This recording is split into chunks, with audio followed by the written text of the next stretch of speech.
Did the Delhi Sultanate really stop the most powerful empire in history? The Mongols had burned cities across Asia, crushed kingdoms in the Middle East, and left Europe terrified of their thunderous cavalry. Yet, when they rode toward Delhi, something unexpected happened. They were pushed back again and again. How did a kingdom in northern India, far smaller than the Mongol world, manage to do what so many others could not? The answer lies in a mix of daring reforms, ruthless discipline, and a few moments of shocking heroism that turned Delhi into the graveyard of Mongol ambitions. When Ghiyas-ud-Din Balban rose to power in the mid-13th century, he faced a terrifying reality. The Mongols had already smashed their way through Persia and Central Asia, and Delhi was next on their horizon.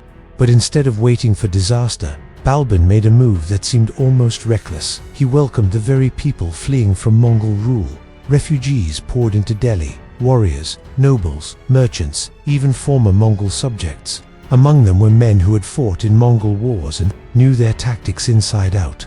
Balban didn't treat them as outsiders. He brought them into his court and even his army. Suddenly, Delhi had something no one else did, a playbook on how the Mongols fought and how to stop them.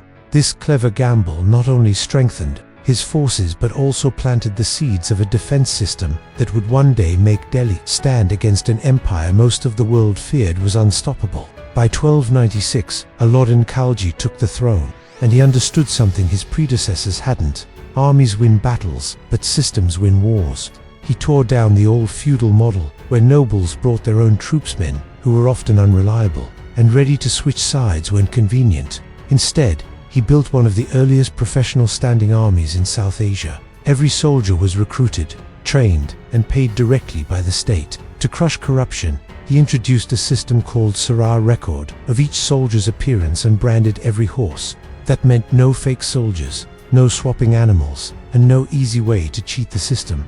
For the Mongols, who relied on overwhelming cavalry, this meant facing an enemy that was disciplined, organized, and impossible to bribe into collapse. Alauddin wasn't just building an army, he was engineering a machine of war, one that could face wave after wave of invasion without breaking apart, and he knew that if Delhi was to survive, that machine would have to be fed. Building an army was one thing, keeping it alive was another. Alauddin knew soldiers couldn't fight on empty stomachs, and an army without supplies was already defeated. So, he did something radical. He took control of the entire economy. He set strict price limits on food, weapons, and war horses. Merchants could no longer hoard goods or demand outrageous prices because the state itself ran a military market. Grain fodder and equipment were stockpiled in massive storage centers, and supply posts stretched along the roads leading into Delhi. Even if the city was cut off and surrounded, Alauddin's men would still have enough to fight for months. For the first time in Indian history, the economy itself was being bent into a weapon.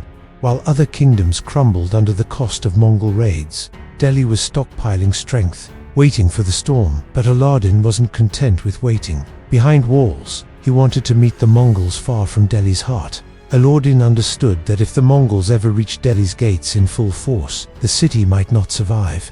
So he pushed the battlefield outward. Along the northwest frontier, Punjab and Sindh, the traditional invasion routes he planted strong garrisons and built fortified outposts. These were the tripwires of India's defense, designed to slow Mongol advances before they ever touched the capital. And at the heart of this system were his generals, Zafar Khan, Ulugh Khan, Ghazi Malik, men who were ruthless, fast, and given absolute authority to respond without waiting for orders from Delhi. At the same time, Alauddin created a vast network of spies and scouts, tracking enemy movements long before they reached the frontier. This meant Delhi wasn't just defending it, was watching, anticipating, and striking first. Yet even the best plans can be shaken when the enemy moves faster than expected. And in 1299, the Mongols came, closer to Delhi than ever before. In the winter of 1299, the Mongols struck deep into India. A massive force of nearly 60,000 horsemen, led by Kutlu Khwaja, swept through Punjab and set up camp just a few miles from Delhi. Villages emptied overnight as terrified families rushed behind the city walls. Alauddin had no warning. By the time news reached him, the Mongols were already across the Indus. In a desperate rush, he gathered 70,000 men and 700 war elephants, positioning his army at Siri near the Yamuna River. His generals commanded the wings, with Alauddin himself at the center. Shielded by elephants, the Mongols advanced in their deadly triangle formation, with an ambush force of 10,000 hidden, waiting for the perfect moment. Alauddin had ordered his men to hold their ground, but one general couldn't resist. Zafar Khan, fiery and fearless, led a sudden charge against the Mongol left. At first it worked. The enemy line buckled, and the Mongols seemed to retreat, but it was a trap. Zafar Khan pursued them too far, chasing for miles, until he and his men were swallowed by the hidden ambush. Surrounded on all sides, Zafar Khan refused to surrender. With only 1,000 men, he fought for hours, cutting down thousands of Mongols before he and nearly all his soldiers were slain. Out of his force, barely 200 survived. His sacrifice shocked both armies. The Mongols, though battered, pressed on, but their leader, Kutlu was badly wounded. Days later, the invaders withdrew under cover of night. Delhi had survived, but the war with the Mongols was far from over. For years after Kili, the Mongols returned, this time with a vengeance.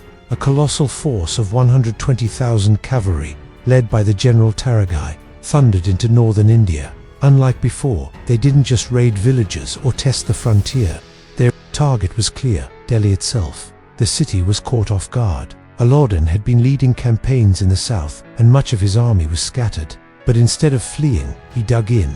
Around the new city of Siri, he fortified every barrier he could: trenches, stone walls, and the Yamuna River itself. Supplies from his storage depots kept the defenders fed, while the Mongols grew frustrated under the scorching sun and disease spreading in their camp. For 2 months, the siege dragged on. Mongol riders circled the walls, but Delhi refused to break. Then, as suddenly as they had arrived, Taragai pulled his men back. Whether it was the stubborn defenses or the logistical nightmare of holding such a huge force together, the Mongols gave up.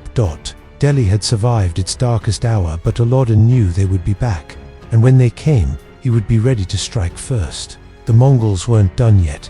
In 1305, another wave of 50,000 riders stormed into India. But this time, Alauddin's war machine was ready. He sent Malik Nayak with 30,000 cavalry to intercept them. At the banks of the Ravi River, the two armies clashed in a brutal fight. By the end, the Mongols were crushed. Tens of thousands lay dead, and their momentum was broken. But Alauddin wanted more than survival. The very next year, when another Mongol army crossed into Indian territory, he unleashed his most trusted commander, Malik Kafur, at Nagar near the Ravi. Once again, the Delhi forces struck hard. The Mongols were routed so completely that their armies never recovered. By 1307, the great Khan of the Chagatai Mongols, Dua himself, was dead. Civil wars erupted in Central Asia, and the once relentless invasions of India suddenly came to a halt. For the first time in decades, Delhi could breathe without the thunder of hooves echoing from the northwest frontier. The Mongols were the terror of their age, an unstoppable storm that erased empires from China to Hungary. Yet in India, the Delhi Sultanate held its ground. Not once, but through 8 massive invasions, Delhi refused to fall.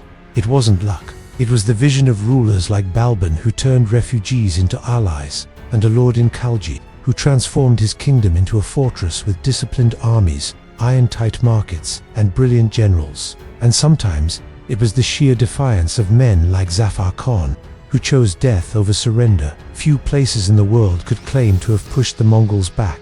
Delhi did it again and again, carving its name into history as the empire that would not break. But it raises a chilling question: if Alauddin had failed, would the Mongols have added India to their empire, just as they had China and Persia? And how different would our world look today?